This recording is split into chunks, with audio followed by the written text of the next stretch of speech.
আসসালামু আলাইকুম, সবাই কেমন আছো? আমরাও ভালো আছি আলহামদুলিল্লাহ। আজকে তোমাদের সাথে শেয়ার করব সুইজারল্যান্ডের প্রথম দিনের কিছু মোমেন্টস। এটা ছিল স্পাইজে। ইন্টারলেকেন থেকে স্পাইসটা অনেক দূরে, আমরা বাসে করে গিয়েছি। জায়গাটা অনেক সুন্দর, চমৎকার। এখান থেকে ছোট ছোট মাছ ধরার ছোট ছোট বোট দেখা যাচ্ছিল, আর দূরের গ্রামটা জাস্ট ওয়ান্ডারফুল, অসাধারণ লাগছিল। আর পেছনে এটা রেস্টুরেন্ট ছিল, আর আমরা একটু হেঁটে আশেপাশেটা ঘুরে দেখছিলাম। খুবই ঠান্ডা ছিল, আমরা যখন গেছি টেম্পারেচার একেবারেই 0 ছিল, বাট তারপরেও আমাদের খুব ভালো লেগেছে ঠান্ডার মধ্যে। আমরা খুব বেশিক্ষণ থাকতে পারিনি, কিছুক্ষণ পরেই আমরা বাসায় চলে আসি। আর এটা হচ্ছে আমাদের সেকেন্ড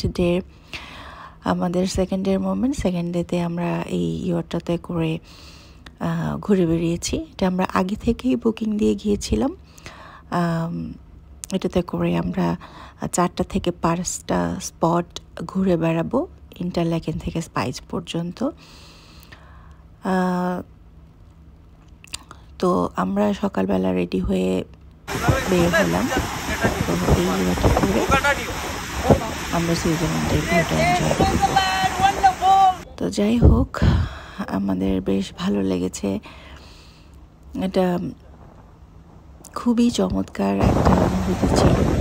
আর এক্সপিরিয়েন্সটা আমার কাছে সেকেন্ড টাইম আমি কুয়েতেও ইয়টে করে ঘুরে বেরিয়েছি, বেশ ভালো লেগেছে। সুইজারল্যান্ডে গিয়েও ইয়টে ঘুরতে আমার খুবই ভালো লেগেছে, খুবই চমৎকার একটা অনুভূতি। আর সমুদ্রটা দেখতে এত সুন্দর লাগছিল যে বলার মতো না। চারপাশের ভিউ, এনভায়রনমেন্ট, এবং অনেক ঠান্ডা ছিল, বাতাস ছিল। ন্যাচারাল ভিউটি দেখে আমরা সত্যি স্পিচলেস। আর এই হলো ইয়টের ভেতরের ভিউটা। ভেতরটা খুবই নাইস এবং খুবই চমৎকার ছিল। সবাই আসলে ভেতরেই বসেছিল, বাইরে খুব কম মানুষ ছিল। আমি একটু পরপর বাইরে বের হয়ে দেখছিলাম, একটু ছবি তুলছিলাম, ভিডিও করছিলাম। আসলে এত ঠান্ডা ছিল যে ঠান্ডার মধ্যে ঠিকমতো ছবি বা ভিডিও করা যাচ্ছিল না, আমার হাত একদম জমে যাচ্ছিল।